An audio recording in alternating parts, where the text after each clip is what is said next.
Paco Podcast. Midnight Paco. Midnight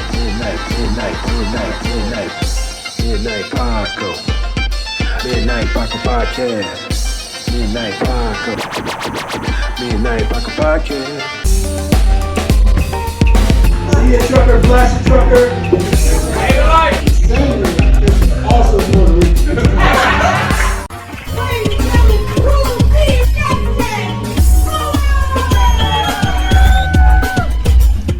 Yo, what's going on, everybody? Welcome to the Midnight Paco Podcast. As always, you can follow me at Justin Fuller Comedy on all platforms. I am the _great _COREE. That's where you can find me, or you can find us both on all platforms. That's right. The Midnight Paco Podcast. Yeah. This dude has a website, JustinFullerComedy.com. Check it out. As you can see, ladies and gentlemen, we have a very special guest in the house. We do. We have a fellow comedian. Yes. Also one of the best hosts I've ever seen. The best. You know, he understands the concept of hosting. He's a fellow comedian, full of energy. He's older than me. Energy's off the chain. He reminds you of like, I don't know. I never seen this dude sit down except for today. This is the first time I've seen this dude sit down. I didn't know he knew how to sit down, first of all. And if I forget anything else, ladies and gentlemen, this is JD, the Smile Hustler. Yeah. Welcome, sir. Pleasure having you. And if I left anything out, please fill everybody in. Like if you're an author or actor or... And where can they find you? Okay, so officially, JD, Smile Hustler from Detroit, Michigan. Bam. The world's most adorable asshole. I'm one of those. Yeah, I'm the greatest dummy ever. I think I've done everything you could do to fuck somebody. Everything. If there's a way to fuck it up, I probably figured it out. So yeah, so my mantra is you can learn a lot from a dummy. Facts. So that's they got books. Yeah, I mean every book has been broke down for dummies. So there's a lot of So I am here to let the people know what not to do. That's yeah. You know what I'm saying? I'm the Johnny Appleseed of dumb shit. That's about the truth.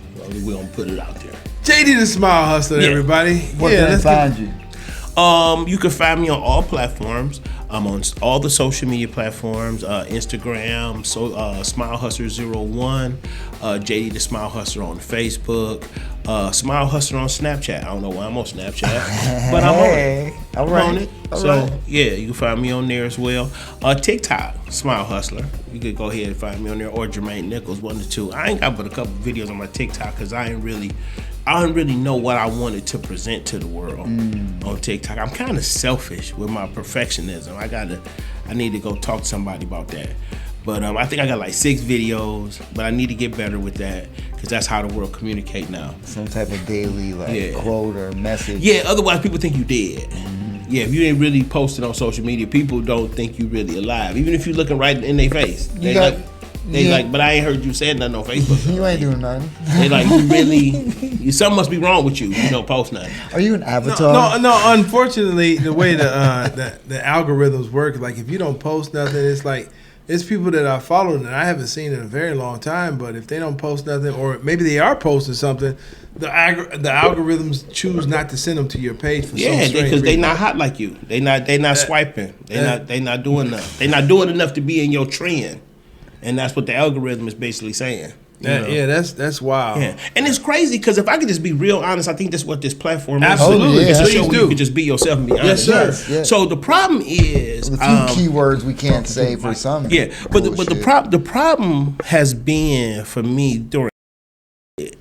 I realized that I'm displaced. I come from a world where you don't tell your business. Mm-hmm. Right. There's a select, hand-picked group of people that only know what need to be known. Yes. Okay? Facts. Like I come from the era where I call it the tribunal of sisters. Okay, that's like it's hold on, I'm about to break it down for you. Yeah, okay, it's one big mama. Okay. Okay, 2 grandmamas. Okay. 4 aunties. One of the aunties ain't really an auntie. She really somebody's bid whiz partner at the job. Right. But she made good potato salad, and then she then became somebody's godmama. But that's the tribunal, and they know all the truths. They know who daddy. Yeah. You get what I'm saying? Yeah. They, you know what I'm saying? They the ones that decide where the baby stay at. The baby can't stay with the mama no more. Yeah, right. She was fat 3 weeks ago. She went down south. She came back 2 weeks later. She was skinny again. But they got a new cousin in the family, Cousin Willie. Cousin Willie. He stayed with Auntie Clarice. Clarice, they had no husband. They never had no kids. But Willie was her son. Uncle Willie. You remember Uncle Willie? Yeah. Yeah. There's a lot of that going on. But I'm just saying It happens. But I come from that era where only the tribunal of sisters knew. Yeah. Remember I told you she took that ride down south. Uncle Charlie was the one who drove her down there. Now, it take 2 of the sisters in the tribunal to die. And then at the reception, he had the repast drunk. Y'all need to tell that boy who his daddy really. Y'all need to tell that boy who his daddy. You know what I'm saying? You all be saying, well, Charlie, you drinking that mess. Need to be quiet, Charlie.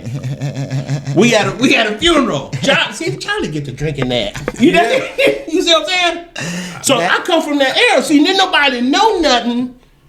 Unless you needed to know. Oh, yeah. I definitely understand that because 100%. But now we telling everybody business.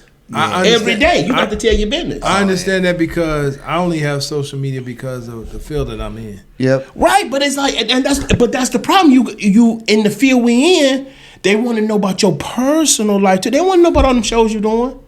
I used to do that. You understand? Like, I used to be, like, I was the beginning of all of this lie. Oh, I was on a Periscope. Okay. Vine. Yeah. I was out there Do it for the vine. Do it for the vine. Do it for the vine. What you talking about? I was stepping and fetching it. What you doing for the vine? I was hammer time for the vine. For the vine. We buying it, boy.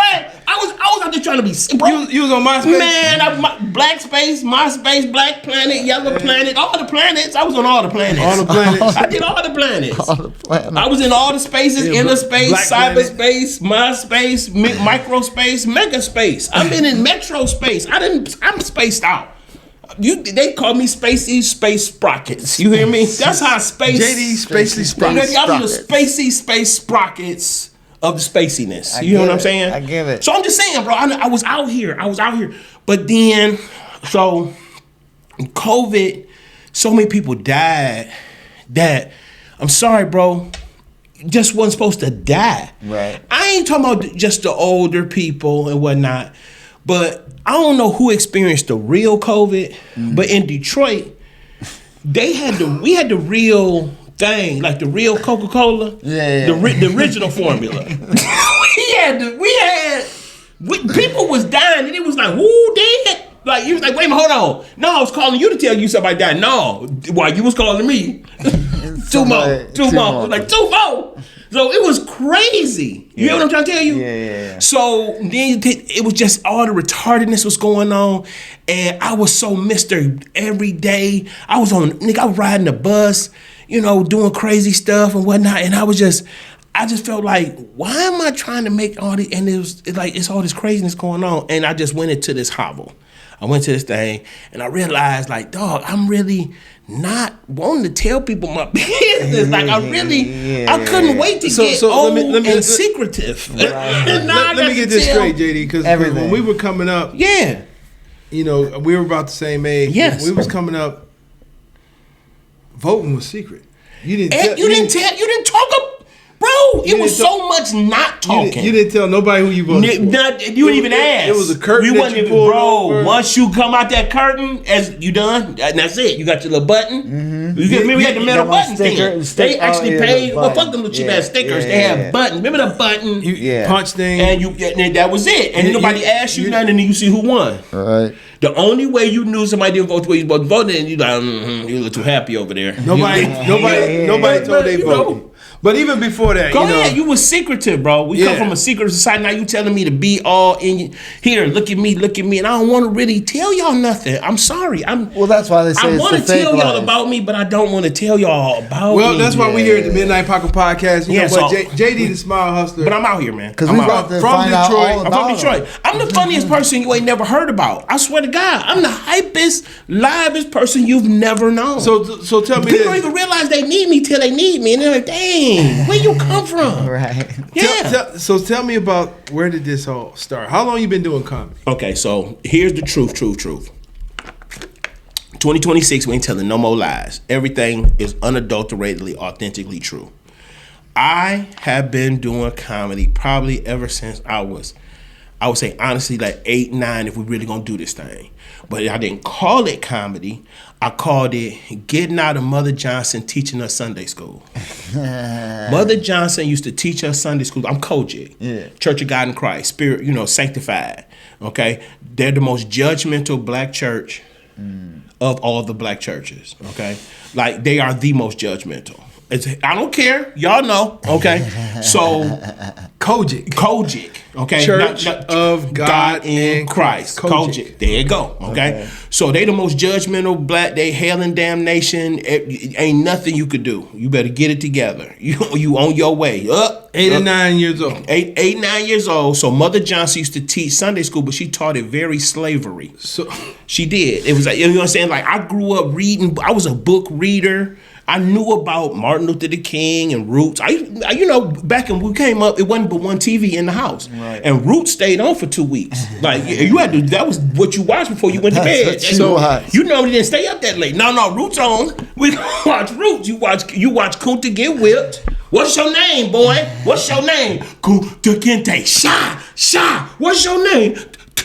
Toby. Yeah, like, oh, this mother. Yeah, see how you felt? See how you felt? That was a real scene, boy. I'm telling you, that's real. Anywho, she was teaching that son. It was just, I couldn't get with it. So I learned how to do Sunday school lessons and then make a modern day. So it was more fun. So David and the Lion's Den. I love the Meshach and the Bendigo and all them in the fiery furnace. Yeah, that was like being in the dope house. I'd do that all the time. I'd be like, you trapped in the dope. You're not getting trapped in the dope house. You know what I'm saying? You don't want to be in there, but God is with you. Because he got you in the hot seat, but he gonna get you up out of there. You know what I'm saying? And the kids will remember the lesson through the little and be laughing but they would get the gist. Yeah. So you was doing that at 8 or 9 years old? I was at 8, 9, man. Because I thought, I don't know if y'all know about Young Boys Incorporated, do your math. You know what I'm saying? But dope, the cocaine game was popping. Crack cocaine was popping in Detroit, baby. You gang all that jingle boots, Max Julian jackets, kangaroo boots, baby. Woohoo! It was going down. It was serious. So that was relatable. All of that other stuff she was talking about, it was always, people wouldn't sit still. It was just a lot going on. And then I knew these people because we pretty much all cousins. We all grew up together. So your parents were preachers? No, but I grew up in a how you want to, it's like a ministerial legacy type family. So my uncle, who was married to my grandmother's baby sister, was our pastor and first lady. So we had what I deemed called them the Mother's Day Hat Mafia. That's my grandmama knew. Mother's Day Hat Mother's. Yeah, it's the Mother's Day Hat Mafia. So they were wearing the heavenly crown. Come on, dog. You come on, Mother's Day hats. Come on, boy, stop playing. And I don't know if you've been to Kojic Church, but the hat game serious. These hats, you need to Google it. You too light. You need to Google that. You need that church are bigger than the Kentucky Derby hats. Come on, they are the Kentucky Derby hats. Boy, what are you talking about? But they come with the outfit. They go with the outfit, boy. So I just told you. My grandmama and her baby sister had to be more gangster than anybody's. Okay, so whoever running with my grandmama and the first lady getting the best hats. Right. My grandma worked at Zales. Yeah. Zales was the little spot for the lady. My grandmama getting them shipped in. What are you talking about? She the connect. She's the connect. My grandma the connect. So anybody that's running in their crew got the sweetest hats. They going to all the little dinners. Right. You know, they going to the convocation, to the superintendent's thing. You know what I'm saying? Yeah. So then my grandmama, she run the chicken dinner at the church, after church, in the basement of the church. Yeah, the common denominator is the church. That's all cash, no feds. So basically, yeah. When the services are going on Come and on. on and on and on and Come on. you hungry. Yup. And you smelling chicken. From the rafters, baby, coming out the basement. And so you don't understand. My grandma's so gangster. They was like her and my uncle. I think they had it worked out after a while. He knew when to do the yeah, you get to go that going. Yeah. Well, when he got that going, that's right when that breast meat and them thighs is boiling it, because she got it in the stew pot in the big fryer stew. Yeah. You know what I'm saying? And it's seeping because she done seasoned it pre-seasoned, so it's seeping up through the rafters and whatnot. Bread, freshly baked. She done rolled them with her hands, them dinner rolls, or she got them together. Rolls. Greens, macaroni and cheese from scratch. Yeah. Dressing. All morning. Yeah, working got the pig things in there, the chuck and the knuckles and all the pig stuff. The guts and all. You know, she done did it. She from, they from down there, Florida now. They know I do. I'm just saying, she got it together. She got them innards, gizzards, all that.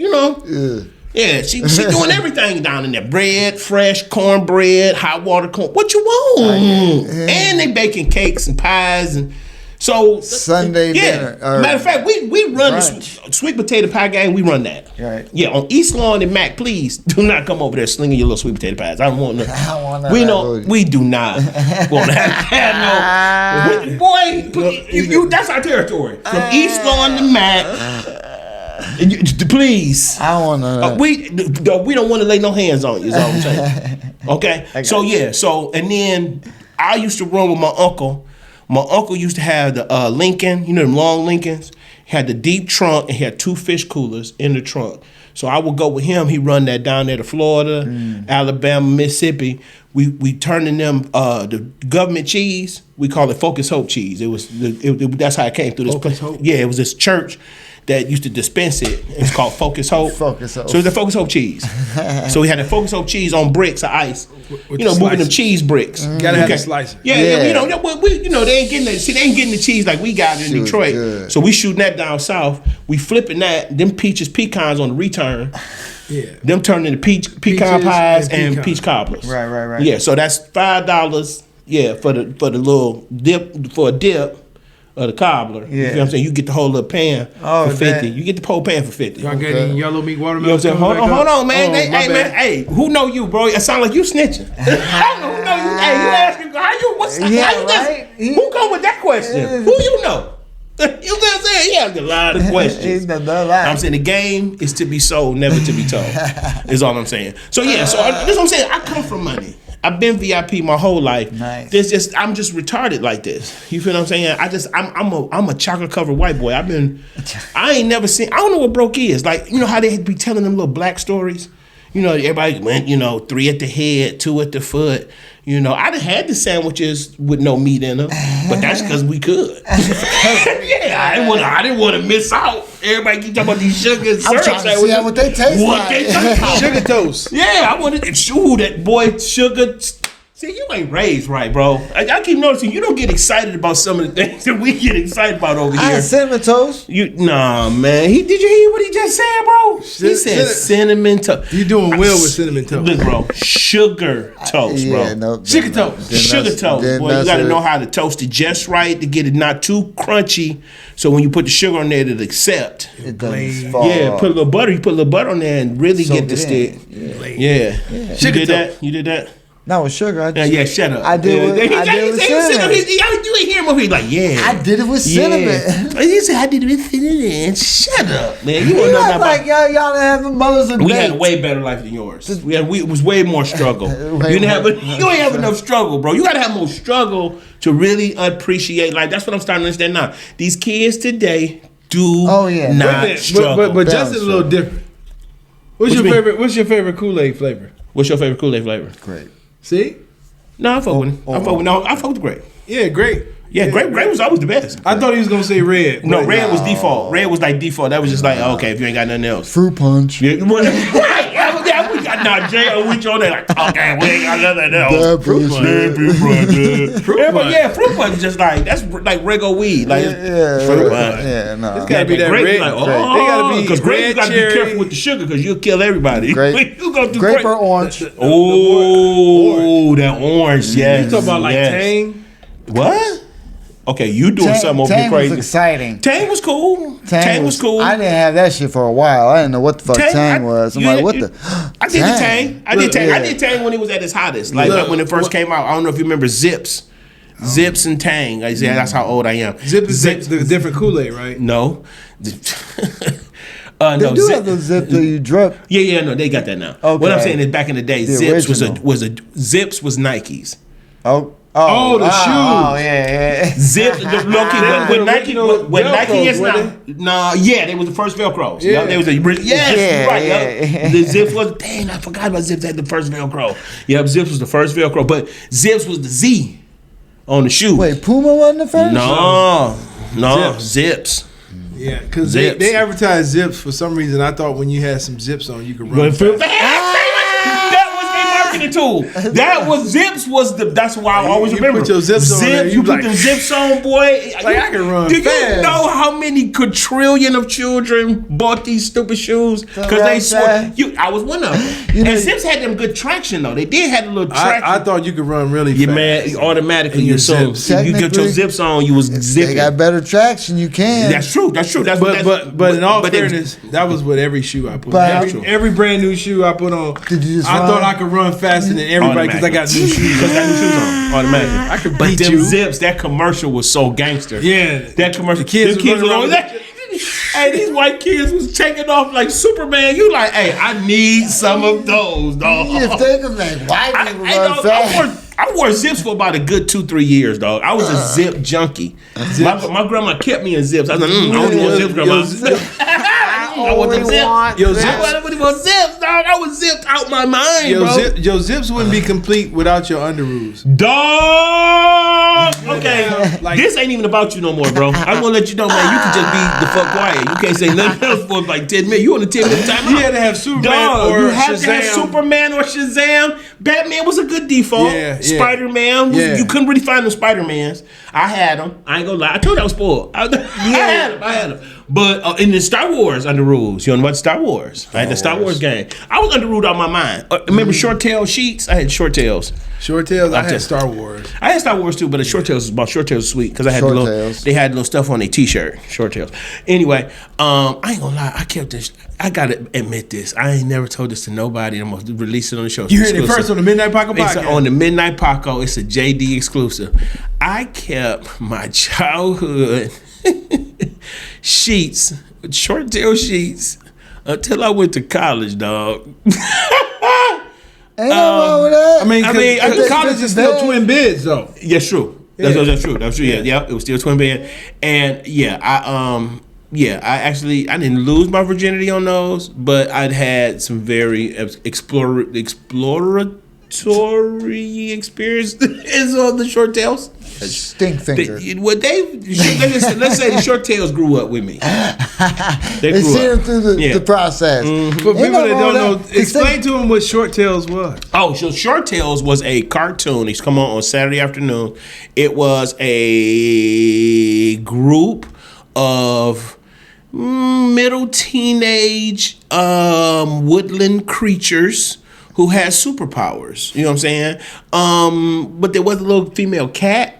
I think it was like cat, little kid, baby tigress or something like that. But Short Tails, it was cold. I messed with the Short Tails, and I had Short Tail sheets, and I had them all the way till I went to college. And it was I had them up until all the way until I transferred to University of Detroit. And then that's when I retired them boys. When I got there, because the bed got too big, and I couldn't put the sheets on there. I need to get real sheets, king size. So about what year did you start doing stand up? So I was 20 years old. I was doing comedy, going to open mics. Coco, famous female comedian out of Detroit. She had her own comedy club at this time. It's not Coco Brown, but just No. Coco. Gotcha. Coco, the people therapist. Okay. But anywho, She's my comedy auntie, mama. Okay. I really say shout my out comedy. to Coco. Yeah, shout out to Coco for Yeah. sure. She actually my comedy mama. Yeah, so shout out to Coco for sure. Without Coco, none of this would really even be piz-hopping. Okay. So, anywho, you just go down there, Coco's House of Comedy. I used to get keyed because that's how they booed you. It was horrible. So they would key you. So every Wednesday, I would go down there and get keyed. Key how? Yeah, well, Detroit's horrible. You have not to key your car. No. They shake their keys. Oh, okay. Yeah, okay. if you horrible, they shake their keys. I thought they were keying your car. I'm like, No. God, I'm sorry, my bad. I'm sorry about that. Yeah. Let's get that reference, the keying reference. Yeah, okay. So what keying means is they would shake their keys if they thought you was horrible. I and they like want you that. out there. Yeah, it was the greatest way to get you together. You feel what I'm saying? Like I don't understand all of this feel good. Oh, this participation trophy comedy we doing I now. like that. Yeah. So the crowd would be like, hey, man, I get to get my key every Wednesday. I was getting shook. Come on, get him out. They there, keyed bro. you? Every Wednesday, bro. I was getting keyed. My brother used to go with me. My brother told me after about the 5th, 6th time, he was like, "Hey man, I love you, bro. I'm never coming back." Oh, with damn. you. He's like, "Bro, you get keyed." He's like, "Dog, they looking for they coming to key you." To key you. He's like, "Dog, the crowd getting bigger and bigger. They bringing extra keys. Yes, they bringing. They said, bro, they come two-handed. They going crazy." They taking sets. He off. said, you doing this backwards. He said, that's not what we come here for. I can't do this no more with you, bro. Okay. So, you know what I'm saying? So boom. So I left then, then turned around, came back, cause each time it was always through Coco. Cause 20. About what year was this? 20. Ooh, I can't do the year, bro. Cause I graduated. About 92, 93. Okay. 92, yeah, about 92, 93. Yeah, because I graduated at 17, 89, 90, 91, 90, yeah, about 92, 93. Okay. It was about 92, 93. Checking keys. Yeah, they checking keys, whatever. So then, because Coco been in my path so many times. I remember she used to have comedy night at All Jokes Aside. Okay. We had a satellite club. They had All Jokes Aside in Chicago, and then we had a satellite club in Detroit. All jokes aside, went down there, did her open mic, rocked it, but I didn't know she had a joke where she took drinks out her titty. This was she did. Actually, this is the joke that she did on Def Comedy Jam. That was Coco? That was Coco. That's Coco. I remember that. Yeah. So she had a joke where she used to take her drink out her titty. Oh, okay, And then bust, yeah. whatever. So I did not know. This is again no internet, Right. no social media. Yeah. So I went to the open mic, did a joke where I pulled the drink out my bag. I was like, I don't know what y'all in here doing. I'm real Detroit. Y'all ain't Detroit enough for me. And I pulled the drink out my bag and I just started talking, whatever. And they hurried up, turned the music on, got me on the stage, whatever. Got me up out of there. But I didn't know that she had done this. So then she pulled me upstairs. She was like, so where you? I'm like, what did you talking about? I just thought I practiced it. Yeah, right. She's like, yeah, I got a joke. I do that. I was like, oh, I didn't know. She's like, yeah, I figured that, but I had to hurry up and get you up because I was gonna do that joke later. I can't do that joke tonight. But mind you, this was before Def Comedy Jam. Yeah, so I'm saying, so it's like this is what I want to let you like. This is real. She had ice too, didn't she? Yeah. No, shut up. But anyway, it's like the game was so like real, like it was rules and you know what I'm saying, whatever. It's like with the internet, I ain't saying that people don't respect the game for what it is, whatever. I'm not saying that. What I'm saying is just so many people coming in and they build these little communities. And they don't understand. It's like where are you really trying to go? Like, what is you really doing? Like, for the what's the end game? Yeah, like, are you just in it because you had nothing to do on a Wednesday, Thursday? Right. Are you really trying to do comedy? Are you really trying to be funny? Yeah, you know what I'm saying? Look, I did get on my own self. You feel what I'm saying? Whatever. Like, I told you, I'm the livest person ain't nobody ever heard about. The only reason why people ain't heard about me because I'm really not pushing myself out there for people to see me, which is retarded because it's like you want to do this. Yeah. But I just you hold yourself back. I hold myself. It's so many psychological things. I'm in therapy. I ain't gonna lie, but I really want to do this for the love of the people because I know the power of funny and what it does for people. Right. How one joke, just saying hello to somebody the right way, giving some people pleasantries, how it can change people's lives. I deal in geriatrics. I'm a caregiver. You feel what I'm saying? And I take care of more than just geriatrics. You know what I'm saying? People with, you know what I'm saying, learning disabilities, with birth defects, whatever. And it's just like, bro, I don't have the same problems that other caregivers have with patients, because it's all about the approach and knowing how to deal with people. And I'm an energy person. So I really feel, because I used to be the lonely kid in the room. Like, I was in the basement reading comic books in my own world, because my mama was she wasn't so protective, but you know, she raising a black young man in the crack 80s, 90s of Detroit. You get what I'm saying? Yeah. So she got to win. She can't lose. Far. Yeah, she got out here slipping and dipping, you know, was disobedient, you know what I'm saying? Took one for the team. And then boom, here Jermaine comes. It was totally unexpected, wasn't prepared. It's her senior year. Let's keep it 100. Right. You feel what I'm saying? She trying to go to college and live the different world life. All of a sudden, you a mama now. Yeah. You get what I'm saying? So you was doing comedy, you started in like the 90s.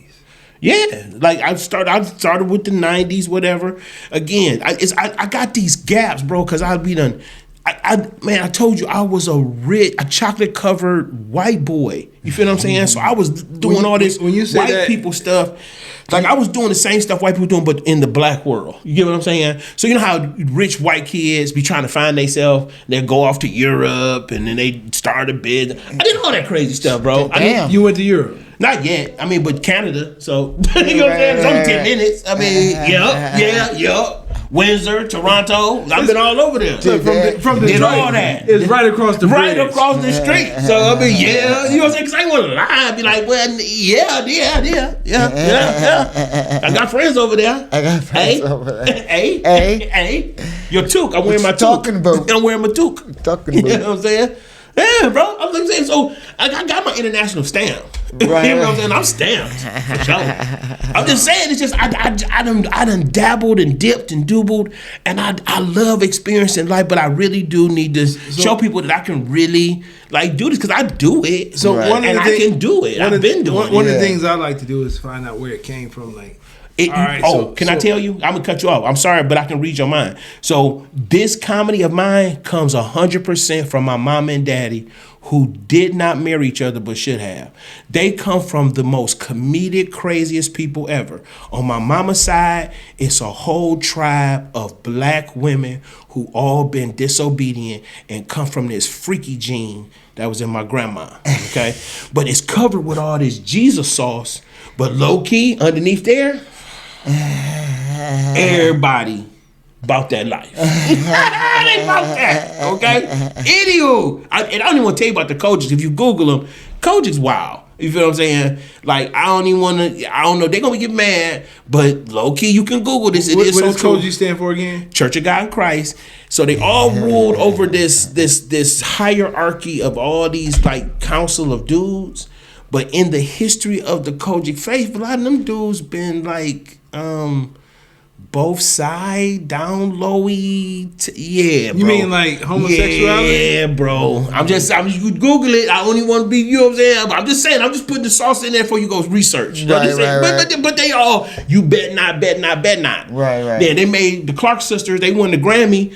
They kicked Maddie Moss Clark off the, she was like the national, international youth choir coordinator, whatever. They kicked her off the board, all that, because she was on the Grammys. They wanted, y'all was in that secular music. But you don't understand the history of Koji. They be tripping. Anywho. Let's get back on track. Yeah. So, and then my daddy's side, pimps players. You know what I'm saying? They move in the city.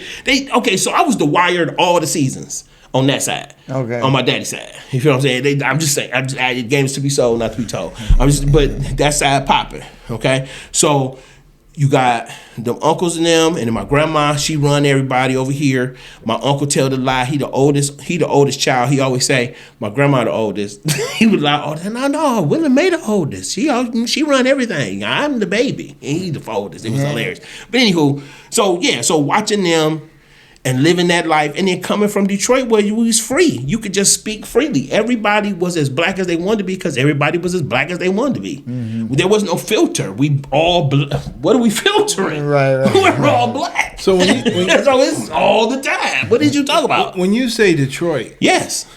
are you talking about Detroit? Oh, don't do that. I know what you're trying to do. I'm not talking about nowhere outside of the metro Detroit area. Now it's called the greater metro Detroit area because we done took over some more spots. But the metro Detroit area, that's where I'm from east side to west side. East Lawn and Mac to 7 Mile in Margarita. Okay, all right. To 7 Mile in Northrop. I was going to ask you which mall. What are you talking about? I done run both of them. And it's 3. If you want to know the truth. All right, which mall? It don't matter. I ran them all. Eastland, Northland, or Fairlane. Stop playing. Okay. Fairlane, you had to have money to be at Fairlane. Okay. Yeah. Fairlane, you had to spend that money. Yeah. But it had the best movie theater. And I ain't gonna lie, Eastland had a good movie theater till it got crazy over there. But yeah.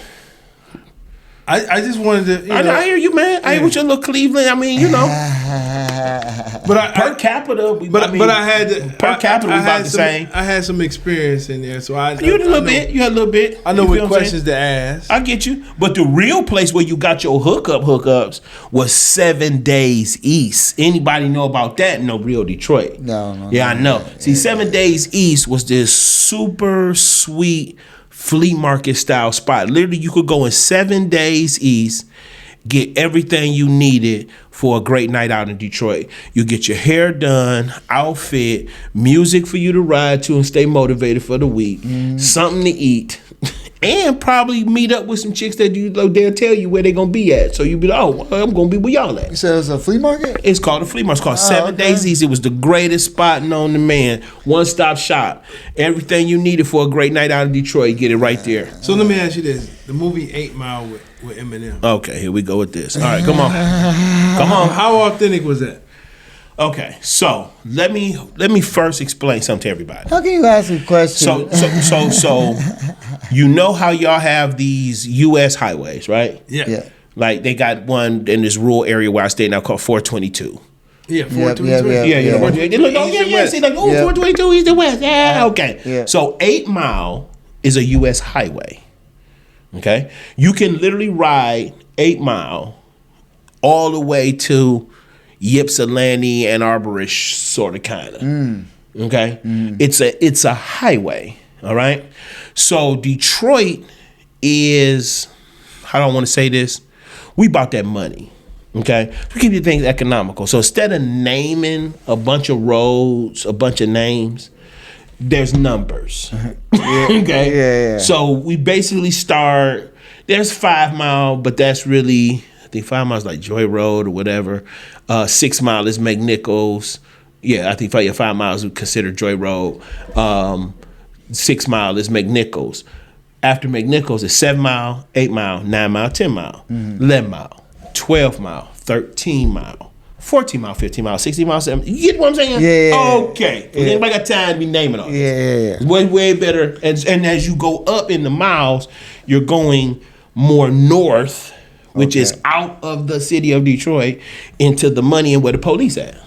Okay. So by the time you get to 9 Mile, there should be an alarm that should go off in your head like, ooh, I done went too far. Might need to turn back around. Maybe I need to pay attention where I'm at or turn my butt around before something happens. Okay. Once you get to 11 Mile, 12 Mile, well, if you call somebody, what was you doing that far? You know you ain't got no license. Why did you? That's pretty much like why you there? What was you doing? Yeah. And why is it this time of night that you call? You get what I'm saying? Okay. Yeah. So that's what all that means. Okay. So when you say how authentic is 8 Mile, okay, I'm going to help you. Did he work in a place like a scrap yard type of joint? I don't know. Probably there are those type of labor type spots. Right. Get your hustle on, whatever. Do they rap by a food truck at these places? No, they do not. You ain't got that type of time. There wasn't no cipher And then going you around. so busy waiting in line for the damn food out the food truck, which is delicious, Wait a mind minute, you. you ain't never had a battle during your lunch break? Let me help you, bro. No, that's not. Anybody got that type of time at these places where they at, and the felons and the people that's, like, you know what I'm saying? Because the people that's working these jobs do understand they need. So you want like jobs. 10 freaky hoes? 10 freaky hoes? No. Yeah, nobody was doing that in No, them 10 lines. freaky girls. No, nobody's My doing fault. that line. Nah. Did the rap battle spots exist? Do they exist? Yes. Okay. Yeah. Yes, they do exist. And does it get serious? Yes, it does.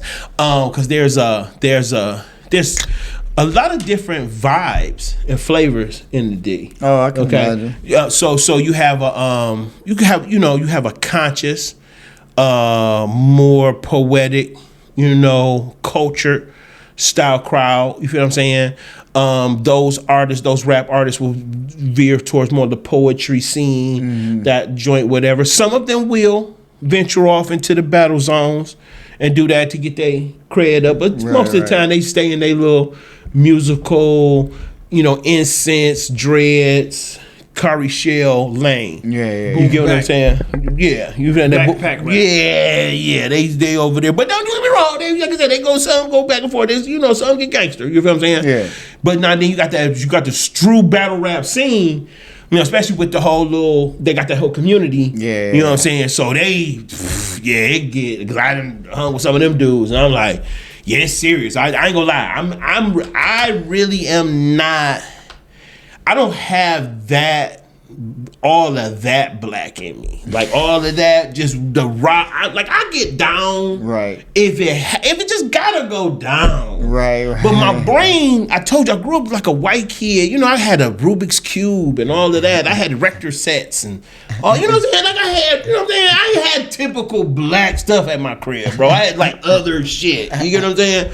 You had all that. So I'm saying, I played with the snake and, you know what I'm saying, all of them missing link. And you know what I'm saying? You're naming all of his favorite toys. Yeah, you feel what I'm saying? So my whole point is what I'm saying is I used to think things I got through. clown for that. I got clown for the missing link, the pyramid. Yeah, come on, the pyramid, baby. You know what I'm saying? We thinking over here, man. We the whole reason that these computer programs and computers that's us. I got it. That's us over here. Yep. So anywho, my whole point, what I'm saying is, I used to, because my mama was crazy, bro. My mama was nuts.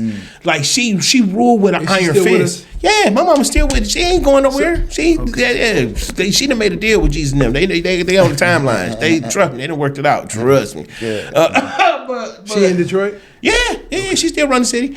But Shout out to mom. Yeah, shout out to my mom. Shout out to my mom and my sister, her twin. You know what I'm saying? Yeah. Nice. Shout out to them. Yeah, but my whole point is, my mom, she just didn't play that, so it just didn't make no sense. Cause it's like, who gonna cheer for me? I'm by myself. Right. So if I win this fight and I whoop their ass, like, it's gonna last as long as I talk to these people here. Right. Yes. So, And as soon as I leave this area and go back to Carol and Jean Nichols, No man. man, So- I ain't got time for that, bro. Not at all. Nah, man. so you grew up in the church. Grew up in the church, all up in it, basement life, Where, whole life. where did you know that you could talk to people without a problem, like public speaking? How did that develop? Oh, my mama always put me in position for that. So I grew up in church, so I know you know about Easter speeches, Christmas speeches. Come on, so I get the 2-page boy. Oh, okay. Yeah, he know about the thank you, Lord, for Easter Day. And this the way we pray. That's the short speeches. Not me. No, I'm getting the 2-page boy, and I got to do it very Shakespearean. Very yeah. I have to be like the Wiz. Did you practice Thank it? you, Lord, our God. Okay. For look at Easter you. Day. Oh, you were performing that. Lord, I do not know which way. Before praise dancing, y'all. Come on now, way before praise dancing. This is way before Wow. interpretive, way before that. Yeah. Yeah, I got the 2-page, and I got to memorize this like every day. Just like, so I was on swim team, I played basketball. So I had my routines. My mom was, so, okay. My mom used to call basketball the nigga sport. So you want to play that nigga shit. I mean, nigga sport because she didn't cuss. So she wanted to play nigga sport. So, okay. So then off of that was the swimming. So I had to. That's not an end sport. Right. That was because most niggas can't swim. That's what people think. But we in Africa. Hello. Water. Anywho, I was, it didn't make no sense. So my point is, so mother had me doing the swimming thing, then, hooping. And so the theater was like, she wanted me to be, because she was, she wanted to be a modern dancer.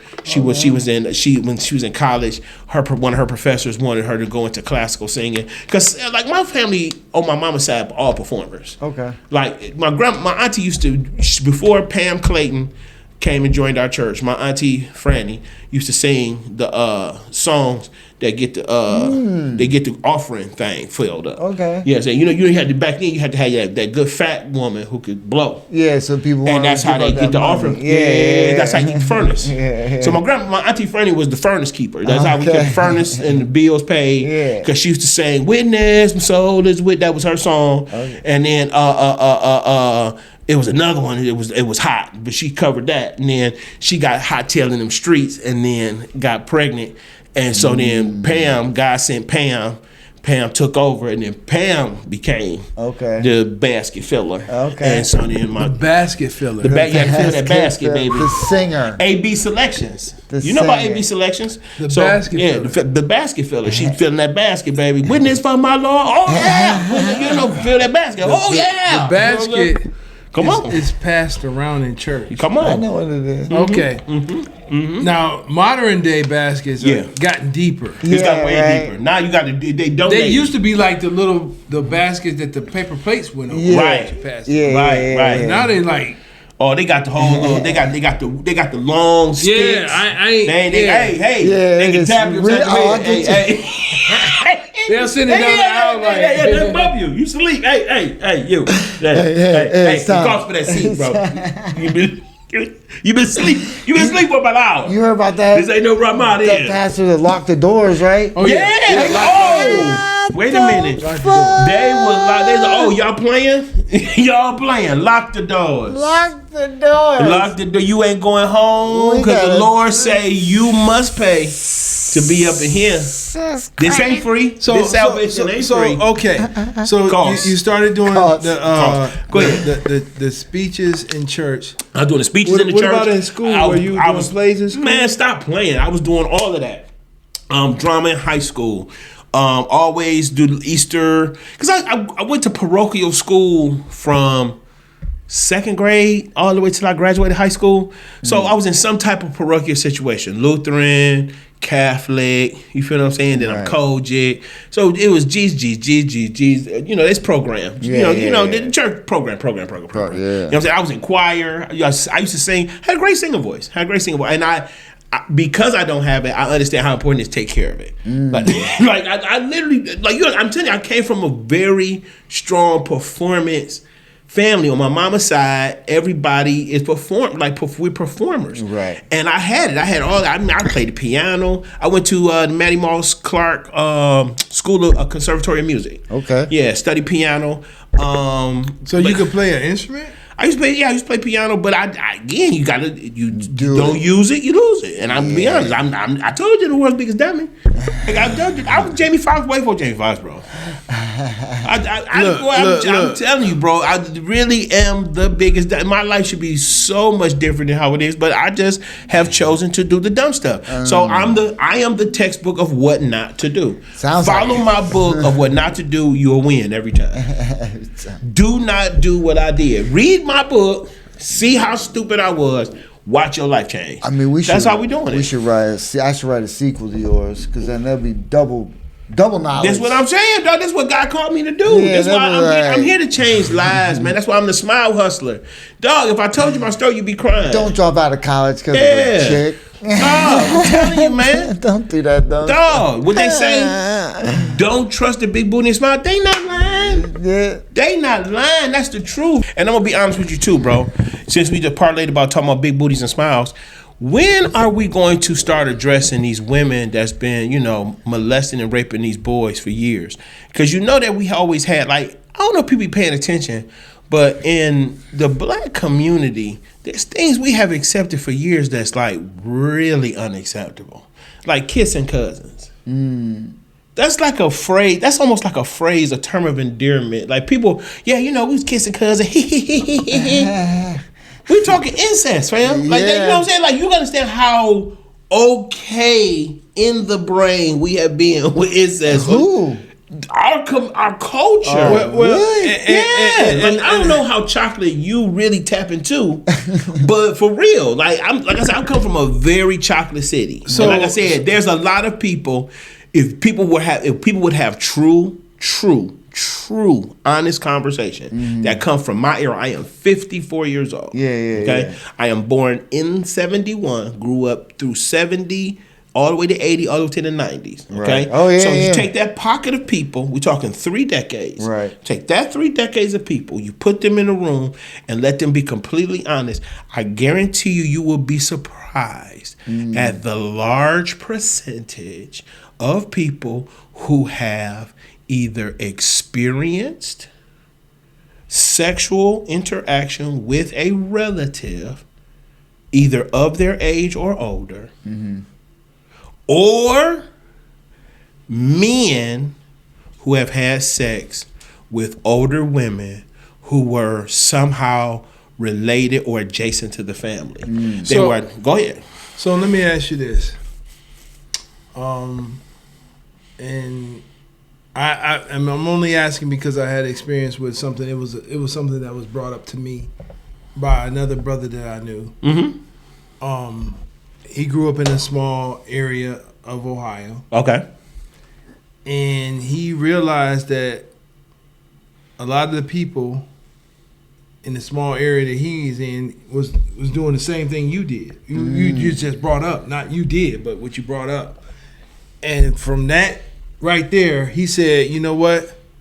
Because I don't know like who my dad really is and who his children really is, I'm going to date the opposite race. Therefore, I know from there, I'm not. Do that make sense to you? Say it again. All right. So he grew up in a small town. Correct.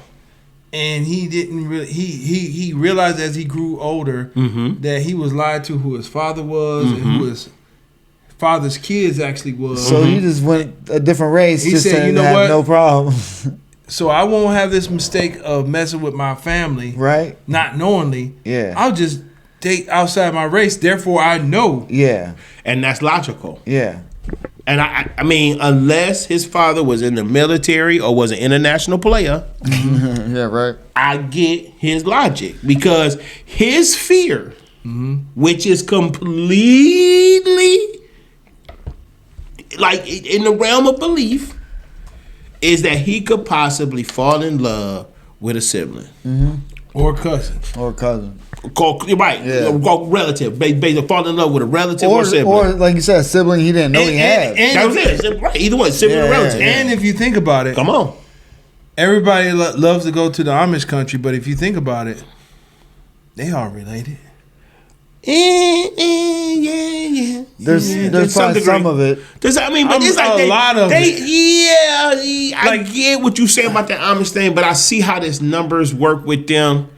Maybe I don't know. Like I said, because it's like indirectly, because they really on that number. Like third, fourth, fifth cousin.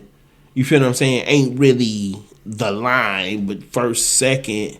When you think of Amish country in this area, you think of Pennsylvania and the surrounding area. And Ohio too. How many? It ain't a lot, but I got you. I got you, bro. They gotta be. Oh, there's definitely some of it. I mean, it's got to be heavy, yeah. Because if they stand into themselves, they ain't got a lot of. They dealing with what they got. They dealing with what they got. I got you. I mean, I feel what you're saying. Right. Yeah. So You know it what I'm was saying? like it's funny you brought that up. Okay.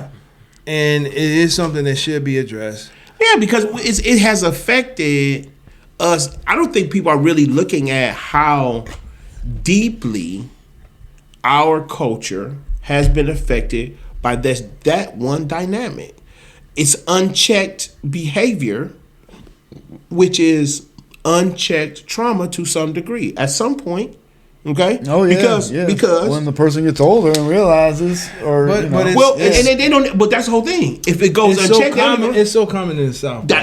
Super common in the South. So common in the South. When the experiences, I ain't gonna even lie, bro. The experiences that I had usually happen with you leaving home, going have to stay down south for a month or month or two, and then you down there with them, and then it's going down. And it's crazy. I mean, that was in the 80s. Oh I didn't know it was like that. Bro, it was crazy, bro. It was crazy, bro. It was crazy, bro. I'm going to ask you personally. Go. Is that why you do what you do? What do you mean? Because your girl is white? Yeah. No. Okay. So watch this. So first and foremost, not trying to be funny, be 100% real. I want you to know I wasn't trying to be funny either. No, but I'm just I know you wasn't. I knew you being real. You doing exactly what you're supposed to do. You're an investigative journalist. You're doing your job. You know what I'm saying? So my point, what I'm saying though, is my interaction outside of, I guess, the black race or the black culture. That's what I'm put like this. Outside of the black culture is strictly only because psychologically I dealt with the evolution of the black woman every damn day. Okay, like no. When I say the true, you get it. You know what I'm saying? Because I want to make sure I'm saying it all the way. Like I've dealt with the entire evolution of the black woman on an everyday damn basis. Right. And it was just like, dog, I'm good. I need a damn break. I'm sorry. Black women can be a lot. For sure, okay? And I don't care what they talking about. They know exactly what the hell I'm talking about. Because I've been in rooms with other black women where they all don't take accountability. They say, well, it ain't me. But yeah, my girls my cousins in them, my auntie. It's all they know. So I always know somebody that I'm talking about. But it's never them. Okay? Anywho, my whole point is they could be a lot. So I have taken intravenous breaks from the culture. Okay? I like the company of women. I'm sorry, unapologetic of that. I grew up around nothing but women. I grew up like Mowgli from the Jungle Book. Remember, he grew up around them wolves and whatnot. He thought he was a wolf himself. Okay, so I grew up around so many women. I socialize better with women than I do with guys. I speak their language. I know what they talking about. That's why they hate me. Do you have biracial children? No. Well, let me say this. That we know of. That I know of, no. I'm sorry. I was out here just slanging this thing. Oh. I was out here. I have 8 known children, 4 boys, 4 girls. Okay? I have 8 different mothers of those children. Wow. Are they all? A majority of them they're all from Michigan. Majority of them are in Detroit. One is in Atlanta. Are they black? Every single child is black. Okay. Pull-out game is weak. So, boy, you don't even understand. It's so worth. It's like I'm literally supposed to tell this story. Yeah, like I'm setting myself up so beautifully that the story needs to be told so people can learn from me. I hope you talk about this on stage, baby. I need to talk about it more. I need to talk about it more. So you got a lot of time with this, bro. You understand? I have had contraceptives present in the birth conception of children. Okay, one time I had 2 of them on.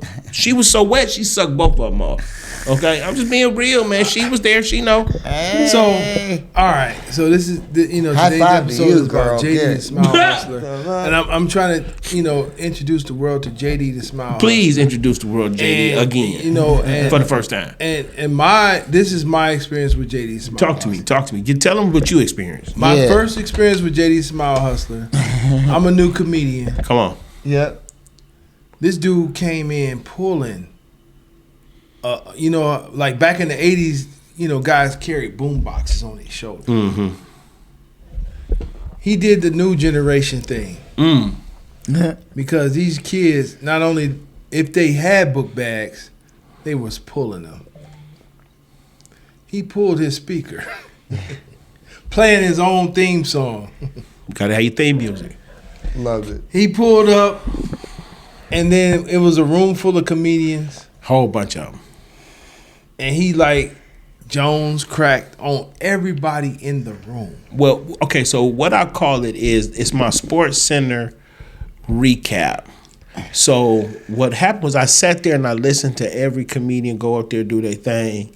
And so in the love of comedians that where I come from in Detroit, you went up there, so you opened yourself up to seasoning. So I just went in season. I just recapped what I had learned from everybody that had been up on stage, and they took it as me clowning them, but it was just my interpretation of what they all presented in a surmised, humorous form. And I was singing their ass, though. I was getting them. Bing, bing, bing, bing, bing, bing. And I was hitting them. I was hitting every last one. I'm talking about I put the full clip. And I'm like, I'm sitting there like, this dude ain't about to go back to Detroit saying that he came to Cleveland and like, hilarious. And nobody shot back. They couldn't. I think we may have talked about it on the episode after, huh? I disarmed them. I disarmed everybody. You know what I'm saying? Because I did the. He disarmed everybody except for who? Except for Kusi. Except for Kusi. Except for Kusi had to give it to me. He got hit for the love of Cleveland. He was butthurt about Cleveland. Yeah, you know what I'm saying? I'm just like he's not gonna come here and do that. I didn't take it. I white rabbit them. I did the white rabbit. I did the white rabbit. I'm like, hell no. Yeah, but from there, it was like, a bond was started. A bond was started. A bond is started. You know what I'm saying? Now they know I'm in town. Yeah, exactly. They know I'm gonna be around. Yeah. I'm gonna let y'all know. I liked it. Almost like Benny Blanco. The Blanco from the Bronx. Everybody know about Benny Blanco. Hey, Benny Blanco from the Bronx. Carlito. But I'm like, Carlito. I'm like, yeah, like, come on, man. You never meet, man. No, I'm just playing. I love Carlito's work. He came in and no, he definitely did something different. He was pulling his own music. And then afterwards we talked. Yeah. And he was saying what he was trying to do. Yeah. And he was trying to build a bridge of comedy between Detroit and Cleveland.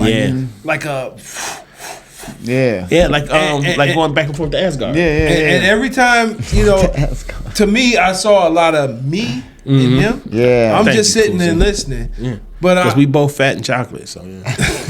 But when I came into the game, I'm like, yo, Cleveland got a great comedy scene. It has a great comedy scene. It does. Let's stick together. Let's support one another and blah blah blah and da. Everybody know my spiel. Yeah. I mean, but it Rob was like Coleman.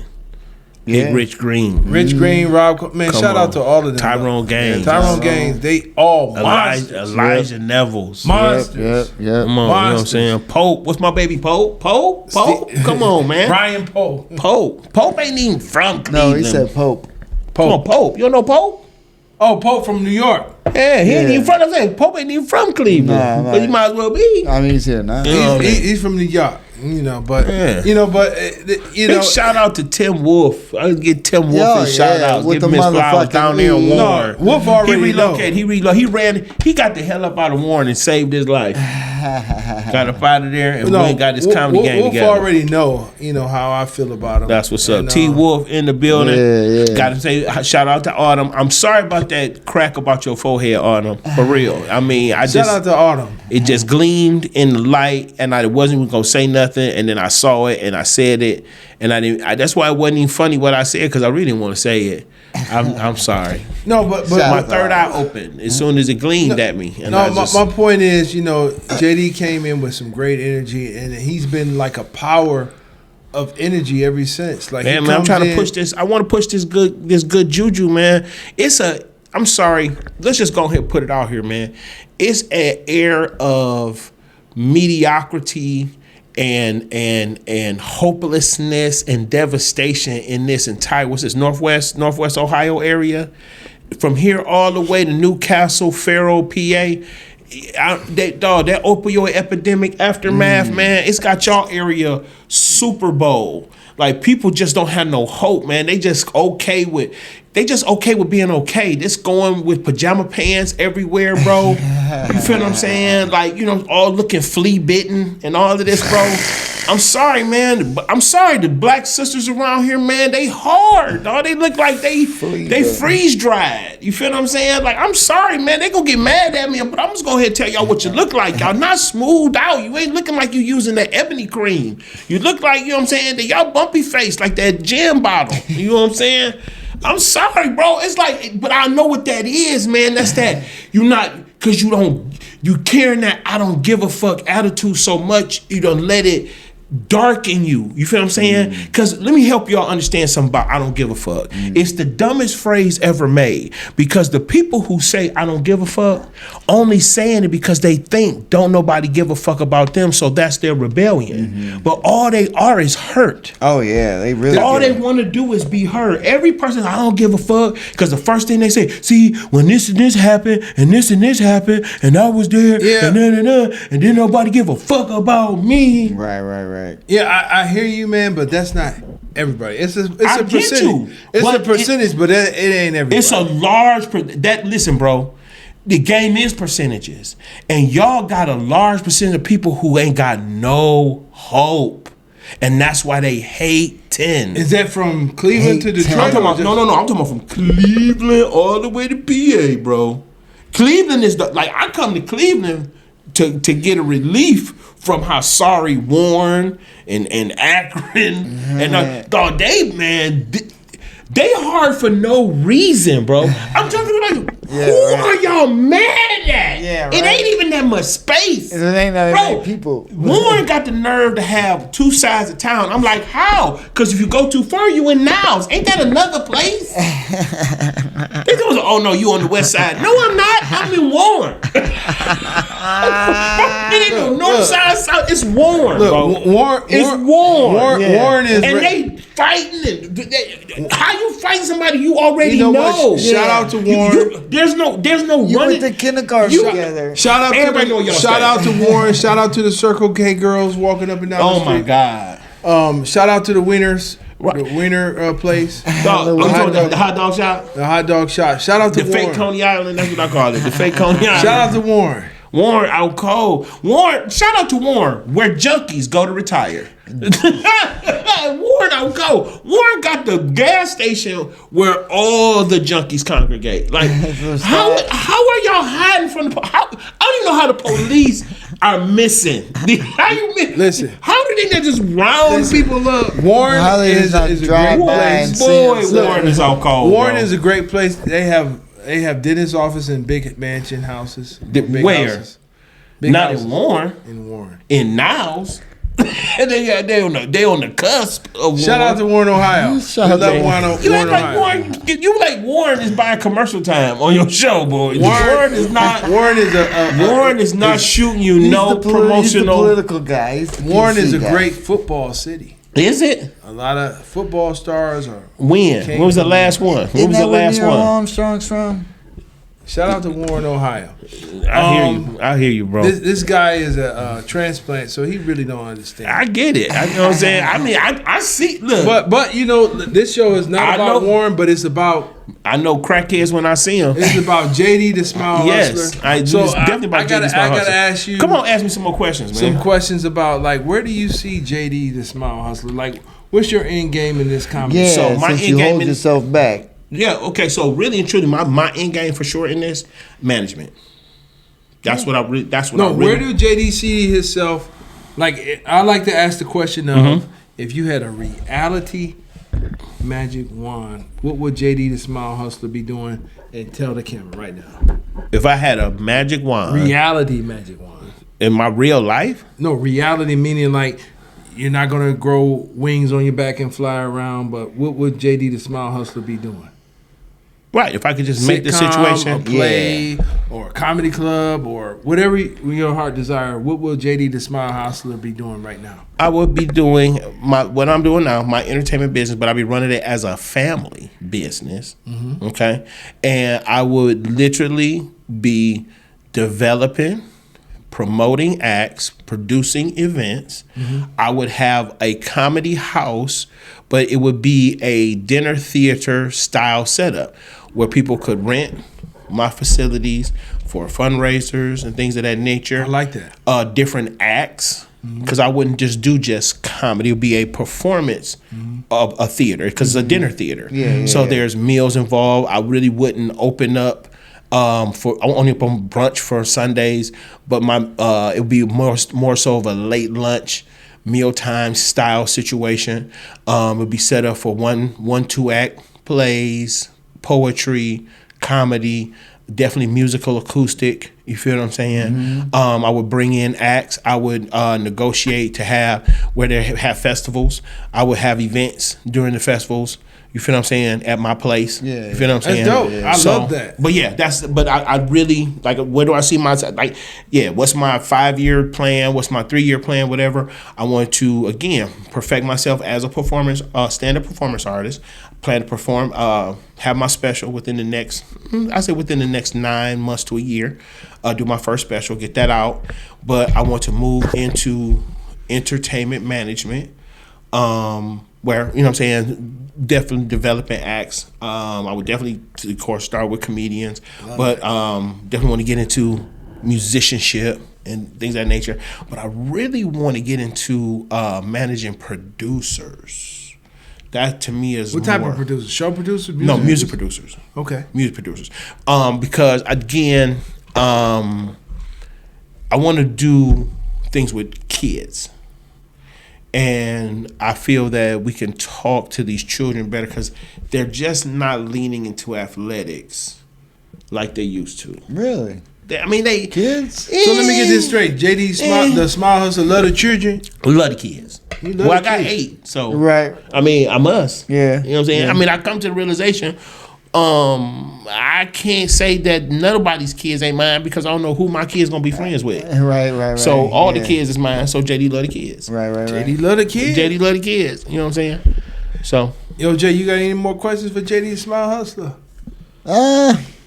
we talked about it a lot. I know we did. Y'all glazed off that subject about the aunties fucking the little nephews and shit like that.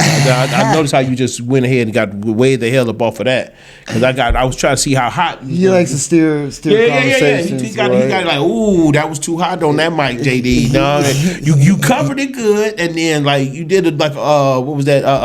Larry King. He Larry King me. Hey, that's what I like about you, cool. See, KC, you definitely running this thing. You the anchor of this shit, baby. You, man. You are the James Brown. I'm the You the gumble. You the gumble of this thing, bro.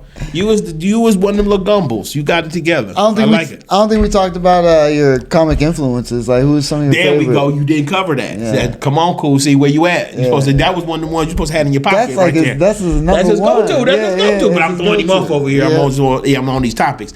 Okay, so my comedic influences are for sure because I love comedy. Let me be clear on that. I don't care what people say about my sets. Do I got jokes and all that? Because I got jokes. I got a pocket full of jokes. But I do have a stupid brain because I did train my brain early to always try to keep coming up with stuff. You feel what I'm saying? And that was before I was trained in the real art of comedy and stand-up, which is find something that works, work it, and everything is built in 5 minutes. Once I learned that, then it was like, ooh, because it's hard to turn now. Because I came into the comedy game professionally old. When I really set my mind to really doing it professionally, I was old in the tooth. This is a young man's game. You're supposed to grow old in comedy. You feel what I'm saying? Yeah. But then there's a lot of people that do come in old and whatever. But anywho, bottom line is, I had to switch my brain to slowing down and building sandwiches. You feel what I'm saying?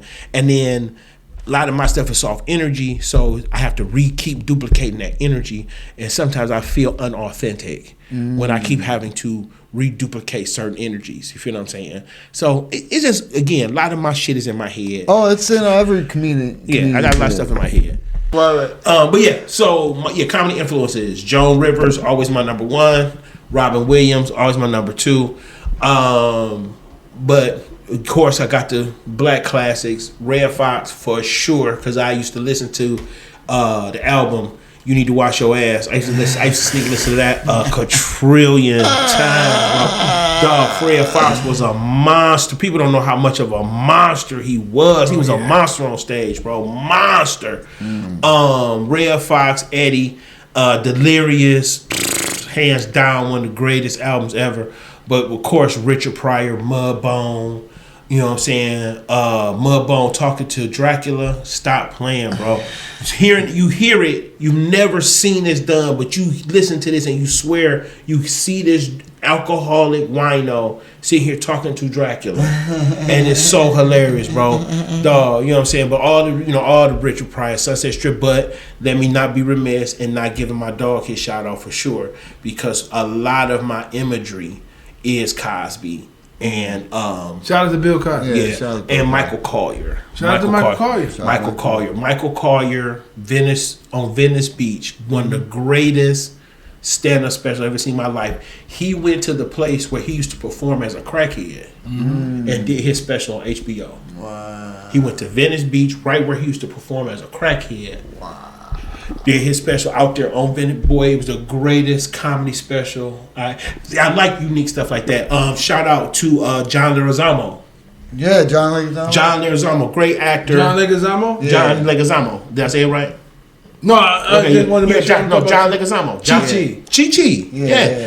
John Leguizamo. Benny Blanco from the Bronx, baby. John Leguizamo. You the first person that ever, but please go ahead. No. But yeah, shout out to John Leguizamo. Yeah, John Leguizamo, awesome. His first stand-up special where he did all the characters and dressed up.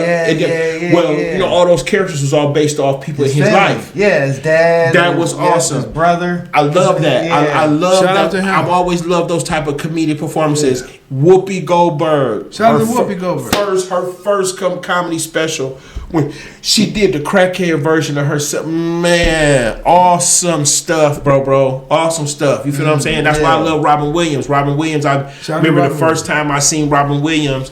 This was back when HBO came off a channel. You had to watch it through another channel. Like in Detroit, you have to watch it through channel 20. Mm-hmm. And so HBO was known for the movies and for comedy. Yeah. Okay. And then, of course, the little Saturday night, little porn movies. But anyway, Robin Williams, they used to do this top amateur something, whatever. They used to do it all the time, like every year, whatever. Robin Williams, they would do it from somewhere in New York, one of them big comedy clubs in New York. I thought it was Gotham City. Anyway, Robin Williams blew my mind because he broke the fourth wall, which I know that's what it's called now. I didn't know that then. Right. But he broke the fourth wall, was all over the entire place. And I'm talking about every time was a hit. Like he had no misses at all. Everything was boom, boom, boom, boom. And he was on so many different things at one time. And so I am undiagnosed ADHD or ADD. Well, I got some, probably both. But anywho, I just thought that was so amazing. Definitely ADHD. For sure. I thought that was so amazing how he was able to do the voices, come up with stuff in the moment, and he would just bring it on in. He always knew, but what I later learned was he knew how to get back to point A. He always knew how to get back to the light. You feel what I'm saying? If you break that wall, you have to know everything is about getting back to that stage and bringing everybody back to that centerpiece. That's what I love about rock. Rock works the hell out of an entire stage. Chris Rock. Yeah, he does. Oh my God, he works the stage from the rooter to the tutor. He working like a master, always delivering right in the middle. If you watch Rock, he's side to side to the death, but when he deliver that boy, it's right on your ass. You feel what I'm saying? So it's just all of that type of stuff, man. So this is what I said. That's what I'm influenced by so much, bro. Like I think my writing is finally getting better because I'm settling my brain down. I be wanting to talk about it one time, right. and I believe that is just trauma from being around all them black women in the black church who never let you talk. Like I don't know if you really been around them. They don't let you say nothing. You be like yeah, and they go. They off with it. And then Detroit is the land of steal your conversation. Yeah, Detroit's the only city I know where literally you'll be in the middle of somebody steal it from you. So you won't even get it good going. They were like, yeah, I hit the 4-digit straight the other day. Oh man, my cousin hit it last week. Hit for 1,200, gave me 4, owed me 6. You know what I'm saying? But that's my favorite cousin or whatever. And he ugly though. He ugly. Hey, listen. I would definitely like to say, JD the Smile Hustler. If you're not familiar, get familiar. Get familiar for sure. Get familiar with him because he's a student of the game, and I feel like we're similar because he's a student of the game like I am. Yeah. Like I take everybody, even though my style is original, but I'm definitely a student of the game. I watch, the like the things he mentioned about like the physical comedy of like Dick Van Dyke. Oh my God. Not too many people say things like that. Off air, he spoke about that. And John Ritter. Yeah. And then, you have like other physical comics that, Shoot, I remember, I'm so old, I remember Uncle Milty, baby. Uncle Milty. Milton Berle was the first late night guy. Milton Berle will get you, baby. He had Milton Berle to murder you, baby. Don Knotts will get you. Oh, Don Knotts. No. You mean Rickles. Don Rickles. Don Rickles and Don Knotts. Well, Don Knotts was a blazer, but Don Rickles, boy, he gonna hurt your feelings. Yeah, pretty much. Don Rickles, he coming to break your whole. Nobody was off limits. Black, white, Jewish, he murdering Italian. everybody getting it in this room, boy. Everybody can get it. With that being said, Jay, where can they find you at, baby? Listen, man, this is real talk. Help me. I'm trying to turn frowns upside down and get the world back happy again. Help your boy out. Become a smile hustler. I'm like Dr. Pepper. I'm a pepper. Cool C is a pepper. I'm a pepper. No, he pepperish, but he close. Wouldn't you like to be a pepper too? Yeah. JD the Smile Hustler. That's me on Facebook. Smile Hustler on Instagram. Smile Hustler on Snapchat. I told you, I don't know why I'm on Snapchat, but I'm on it. Smile Hustler on TikTok. I'm going to get you more content on TikTok.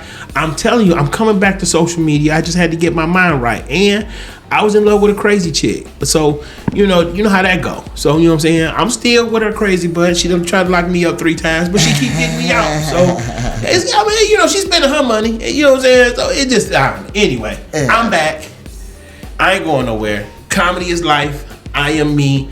Comedy is me and life at the same time. That's right. Nice. Justin, where can they find you, baby? Everyone, you can follow me at Justin Fuller Comedy on all platforms. I am the_great_COREE. That's where you can find me, or you can find us both at the Midnight Paco Podcast on all platforms. This dude has a website. JustinFullerComedy.com. Check it out. Hey, I would like to thank our very special guest, JD the Smile Hustler. Yeah, I hope I ain't talk y'all to death on here, but I do talk to death.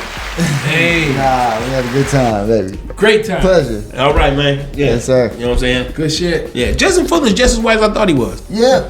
Peace. Check you out next week. Peace out. Midnight Paco. Midnight Paco Podcast. Midnight Paco.